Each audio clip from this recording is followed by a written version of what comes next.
I was on birth control pills, and it affected my left eye. I can't see out of. My right eye has low vision. I mean, I still see some images, but not clear like everybody else. I'm afraid to go out by myself because I don't want anything happening to me. She wants to be able to walk safely and be able to see signs. She needs to be able to see a red light from a green light so she could cross streets on her own. She wants to see television. She wants to see facial features. She has a tendency to look down, which most of my patients do.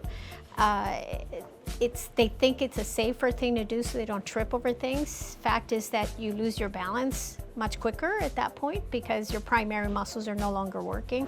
So she's having to be trained on how to use that white cane and how to use the telescope so she can scan with the little vision she has with the telescope, and she can allow the cane to do the tell me where I'm going kind of thing. We accomplished a lot today in a short visit.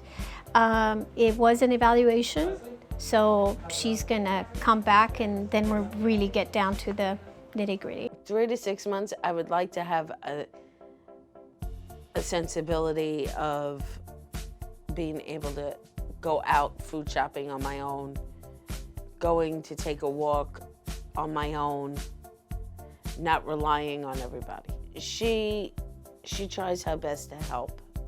She does. She wants to see me progress. She doesn't want to see me go downwards. No, I can't find anything similar anywhere else. There's no other place like this. There isn't.